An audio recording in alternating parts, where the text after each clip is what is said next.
Hello friend, जैसा कि आप सभी को पता है कि बिहार में नौकरी देने का एक लगातार सिलसिला जारी किया गया है और ये सरकार मास लेवल पे करेगी। आपको हमारे चैनल पे सभी की तैयारी, सभी का एग्जैक्ट इन्फॉर्मेशन और उसकी तैयारी भी हम अब स्टार्ट करवा चुके हैं। आप सबके लिए एकदम बेसिक से 9वां 10वां जो बिहार बोर्ड की पुस्तक है उससे स्टार्ट करेंगे और ये आपके हाई लेवल तक जाएगा, बीपीएससी तक जाएगा। मैं खुद बहुत सारे गवर्नमेंट एग्जाम्स क्रैक कर चुका हूं, 3 बार बिहार दरोगा निकाला है। आप जाकर के रिजल्ट वाला वीडियो देख सकते हो। दिमाग में क्लैरिटी रखो, खुद निकालना है तो वो भरोसा रखो, वो स्किल टैलेंट आप में होना चाहिए। टैलेंट तो मतलब स्किल्स, आप में उतनी नॉलेज होनी चाहिए। कैटेगरी आपका जो भी हो, आप में स्किल और टैलेंट होगा तो आने वाला युग आपका होगा, अदरवाइज बहुत दिन नहीं चलेगा। पटना स्थित कृषि भवन में के सभागार में मंगलवार को नवनियुक्त कृषि समन्वयक, कृषि एग्रीकल्चर कोऑर्डिनेटर होते हैं, क्या काम क्या होता है ये भी हम देखेंगे, को कृषि मंत्री मंगल पांडे ने नियुक्ति पत्र सौंपा है। आइए देखते हैं। कृषि भवन ये गोलघर है, आपको पता ही है। संवाददाता पटना, इस न्यूज को जरा खंगालेंगे आप। पटना स्थित कृषि भवन के सभागार में मंगलवार को नवनियुक्त कृषि समन्वयकों को कृषि मंत्री मंगल पांडे ने नियुक्ति पत्र सौंपा। कुल 51 कृषि समन्वयकों को नियुक्ति पत्र प्रदान किया, मात्र 51 अभी नियुक्त किया गया है, याद रखिएगा। इस दौरान कृषि मंत्री ने कहा कि वर्तमान कृषि संबंध में 4391 पद स्वीकृत हैं, जिसमें 2400 कृषि समन्वयक कार्यरत हैं। लगभग 2000 कृषि समन्वयकों के रिक्त पदों को भरने की प्रक्रिया जारी की जा रही है। कहा कि इन कृषि समन्वयकों को नियुक्त हो जाने से राज्य में कृषि विभाग की योजनाओं का जमीनी स्तर पर प्रचार प्रसार करने में सहायता मिलेगी। देखो, इनका काम क्या होता है, सूचनाएं जो कृषि से रिलेटेड है वो जमीनी स्तर पर पहुंचाए। देखो, सारी व्यवस्थाएं जमीनी स्तर पे लोगों के हेल्प के लिए है, लेकिन ये व्यवस्था आप देखोगे हर डिपार्टमेंट में जाओ। एक बच्चे ने कमेंट किया था कि सर किसी भी विभाग में जाइए वहां पैसा मांगते ही मांगते हैं, तो जाहिर सी बात है उनको पैसा नहीं देना है। करप्शन को बढ़ावा देने में सिर्फ ऑफिशियल्स का हाथ थोड़ी ना है, आपका भी हाथ है। आप भी देते हो, आप भी सोचते हो भाई चलो जल्दी काम हो जाएगा, एक बार तो जल्दी के चक्कर में दे देते हो। उनको आदत लगी, शेर को खून लग जाएगा मुंह तो छोड़ेगा वो कभी, सीधा बात है। खराब खुद करोगे, गड्ढा खुद खोदोगे तो गिरोगे भी खुद ही। कहा कि इन कृषि समन्वयकों की नियुक्ति हो जाने से राज्य में कृषि विभाग की योजना पता चलेगा। कृषि सचिव संजय अग्रवाल ने कहा कि पूरी ईमानदारी व कर्तव्य निष्ठा के प्रति समर्पित होकर अपने कार्यों का निर्वहन करेंगे। इतनी ईमानदारी तो खैर बिहार में आपको देखने को ही नहीं मिलेगी जितनी बिहार में है, पूरी दुनिया में नहीं मिली। मौके पर कृषि निदेशक मुकेश कुमार लाल और बाकी लोग भी थे। डिस्क्लेमर, ये जो है ऑटोमेटेड न्यूज है, लेकिन बात तो ये है भाई, फसल सर्वेक्षण में कृषि समन्वयक ने दिया प्रशिक्षण। देखो, फसल का सर्वेक्षण होता है, सर्वे होता है, कौन सा फसल कहाँ होता है, सैटेलाइट के थ्रू होता है, बहुत सारी चीजें हैं। लखीसराय में इसमें अगर आप देखोगे कृषि कर्मियों को प्लॉट बाय प्लॉट लगे फसल के सुरक्षण को लेकर प्रशिक्षण दिया गया। तो यही मुख्यतः जो है काम होता है। इसके पहले डीओ सुभाष कुमार सुधांशु, सहायक कृषि निदेशक यंत्रण, इनके काम के बारे में आपको बताना था तो वो भी मैंने थोड़ा आपको बता दिया। इसमें बहुत सारी और भी चीजें हैं, जैसे समन्वयक क्या करता है, सभी किसान सलाहकार को प्लॉट पर जाकर सर्वेक्षण करना है। सर्वेक्षण के दौरान किसी प्लॉट पर कौन सी फसल लगाई गई है इसकी जानकारी हम आंकड़े लिए जाएंगे। सरकार के पास डिजिटल फसल आंकड़ा रहने में से किसानों को सुविधा प्रदान की जाएगी।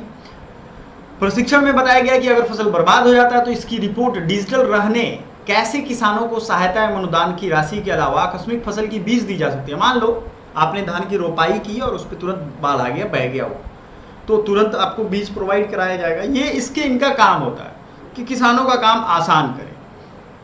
किसानों को फसल सहायता पहुंचाने के लिए डिजिटल फसल सर्वेक्षण पर पहल की गई है। कृषि समन्वयक एवं किसान सलाहकार अपने अपने प्रखंड एवं पंचायत के गांव पहुंचकर फसल का आंकड़ा जुटाकर डिजिटल किया जाए ताकि कृषि कर्मी के सामने आंकड़ा पारदर्शिता रूप से हो सके। बैठक में बीओ अवधेश कुमार, अजीत कुमार, ये सब लोग अवेलेबल थे।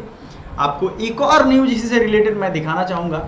कृषि ज्ञान वाहन के माध्यम से, ये कृषि ज्ञान क्या होता है, खेती बाड़ी से संबंधित आपने सुना होगा, किसान दर्शन चैनल है, बहुत सारे चैनल हैं, है ना।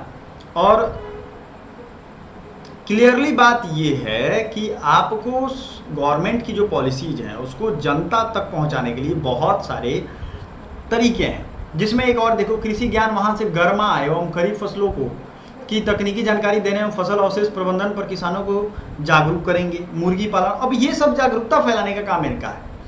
इस प्रशिक्षण में 40 वीडियो फिल्म के माध्यम से बातें की गई। अब ये करेगा कौन? राजेंद्र प्रसाद कृषि यूनिवर्सिटी पूसा में है, सबसे पहला agriculture, one of the oldest universities है, लेकिन इसकी हालत जाकर के देख लो। बिहार में किसी का भला हुआ होता, हाँ भला हुआ है, जो चोर डाकू हैं, इस तरीके के लोग हैं, लूटने खसोटने वाले लोग हैं, उनका तो भाई खूब भला हुआ है।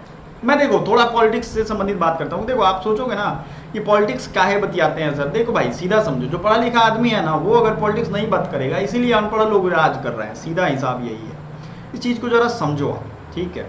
और ये समय समझने का आ चुका है, आप सभी को ये चीज़ समझना पड़ेगा। समझ में आया? आगे बढ़े। डॉक्टर राजेंद्र प्रसाद कृषि विश्वविद्यालय पूसा में कुशल तकनीकी वैज्ञानिकों की टीम के द्वारा राज्य के सभी अधीनस्थ कृषि विज्ञान केंद्र किसानों के दरवाजे खेतों पर उपलब्ध कराकर आने वाली समस्याओं से निजात दिलाने का प्रयास किया जा रहा है। दरभंगा जिला के बहादुरपुर प्रखंड में से आए किसानों को कृषि ज्ञान वाहन से परिचय कराते हुए खेती की आवश्यक तकनीक को भी अवगत कराया गया। मौके पर डॉक्टर सुमित कुमार सिंह हैं, जो किसानों को गुणवत्ता युक्त बीजों की महत्ता, उनकी पहचान आदि के विषय में बताएंगे। कुल मिलाकर के समझने वाली बात यही है कि आपको जो भी एजुकेशन या उसी वैकेंसी रिलेटेड चीज़ें वो तो हम आपको अपडेट करेंगे ही। अब आ जाते हैं कि इसका एग्ज़ाम होगा कहाँ से। देखो आप खुद चाहो तो खुद समझ सकते हो, आप इसका एग्ज़ाम एसएससी बिहार का जो सीजीएल है उसके थ्रू होना चाहिए। और 2000 सीट खाली है तो भाई आपको सीधा देख रहे होगे कि जितने भी वैकेंट सीट हैं वो सब भरे जा रहे हैं किसी न किसी तरीके से। तो आपको ये क्लियर कट दिमाग में रखना ही रखना है कि आपका एग्ज़ाम ऐसे कंप्लीट किया जाएगा। कोई भी किसी तरीके का डाउट आपको दिमाग में नहीं होना चाहिए कि भाई हमारा एग्जाम कैसे होगा। सीजीएल का एग्जाम आपने देखा होगा, कई सारे सीजीएल हुए, कई सारी चोरी हुई। चोरी को रोकने का सबसे बड़ा तरीका ये खुद है कि आप खुद चौकन्ने रहो। एक एक बच्चा अगर चौकन्ना रहना स्टार्ट कर देगा तो ये सब ज़्यादा झमेला खत्म ही हो जाएगा। आपको याद रखना है, हमने गड्ढा खोदा है, हमने बिहार की स्थिति ऐसी बनवा दी है। हाँ ये बात कहोगे गुंडई था, ये था, वो था, इसलिए स्थिति इतनी खराब हो गई, कौन लड़ने जाए भाई, गोली मार देते हैं सब, ये करते हैं वो करते हैं। ठीक है यार थी, अब तो उतनी खराब नहीं है। क्राइम तो हमेशा रहेगा, याद रखो, क्राइम नहीं रहेगा तो पुलिस व्यवस्था की कोई जरूरत नहीं है, तो क्राइम हमेशा रहेगा, ये आपको हमेशा ध्यान रखना है। लेकिन क्या क्राइम के डर से आप ये सोचते हो कि आपको काम ही नहीं करना चाहिए अपना? नहीं, सारी व्यवस्थाओं को सुधारना हमारा काम है, याद रखिएगा।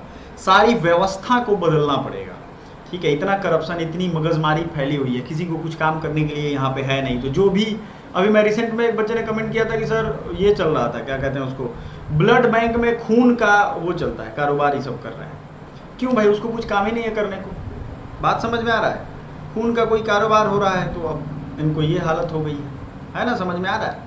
इस तरीके की चीज़ें हो रही हैं जो बहुत शर्मनाक है इंसानियत के लिए। आप सोचो ब्लड कितनी ज़रूरत चीज़ है, उसमें भी लोग खरीद फरोख्त का काम कर रहे हैं।